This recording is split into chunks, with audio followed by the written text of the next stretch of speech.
చెప్పండి. మాది కోట్ల విలేజ్ పంచర్ వెంకటేశ్వర అంటే కాంట్రాక్టర్. నేను ఈసీ సర్టిఫికేట్ కోసం 4 సంవత్సరాల నుంచి తిరుగుతున్నాము. సర్టిఫికేట్ ఇవ్వడం లేదు. మాదాపూర్ కాలనీ 13,80,000 బిల్లు కోసము, 5 లక్షలు ఆర్డీఓ ఆఫీస్ దానికోసము, ఆర్డీఓ ఆఫీస్ పరారుగూడ కోసము, తర్వాత చినేపల్లి కమ్యూనిటీ హాల్ కోసం, ఈసీ సర్టిఫికేట్ కోసం 5 సంవత్సరాలు తిరుగుతూ ఇప్పటి వరకు ఇవ్వలేదు. ఇవ్వకపోయేసరికి మేము ఈసీబీ 10,000 అడిగితే 18,000 అడిగితే 10,000 ఇచ్చినాం ఈసీబీ. నేను DSP Karimnagar ACB anti corruption bureau. ఈరోజు Singam Anil Kumar assistant executive engineer Panchayati, ఈయన విజిలెన్స్ అండ్ క్వాలిటీ కంట్రోల్లో ఇంజనీర్ గారు పనిచేస్తున్నారు.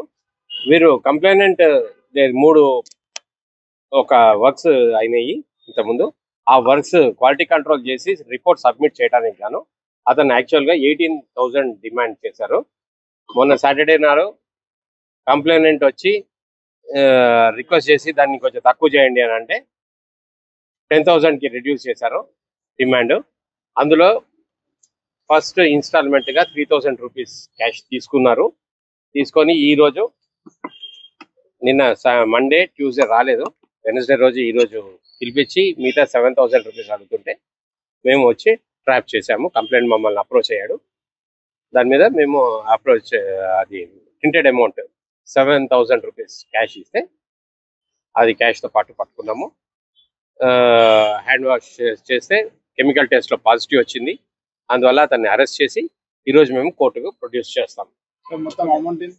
మొత్తం టోటల్ అమౌంట్ 10,000 డిమాండ్.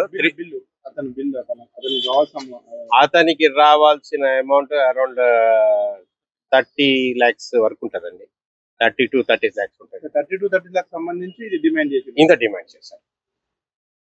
అండ్ మీకు మన కరీంనగర్ మొత్తం తెలంగాణ ఏసీబీ ఆఫీస్లో ఎనీ గవర్నమెంట్ ఆఫీస్, దయచేసి ఎనీ గవర్నమెంట్ ఆఫీస్లో కరప్షన్ యాక్టివిటీస్ కొనసాగిన, ఎవరైనా కరప్షన్ డిమాండ్ పైసలు డిమాండ్ చేసిన, work pendency of work government works ఏమైనా చేయడానికి గాను ఎవరి దగ్గర నుంచి అయినా పైసలు డిమాండ్ చేస్తే 1064 టోల్ ఫ్రీ నంబర్ 1064, ఈ 1064 కానీ మన ఏసీబీ అన్న కానీ మాకు వెబ్సైట్ ఓపెన్ అవుతుంది. ఆ వెబ్సైట్లో పోతే ఏ కన్సర్న్డ్ ఆఫీసర్స్ నంబర్స్ వస్తాయి. ఏ డిస్ట్రిక్ట్ అయినా పర్వాలేదు, మీరు మాకు ఇస్తే మేము తప్పకుండా యాక్షన్ తీసుకుంటాం.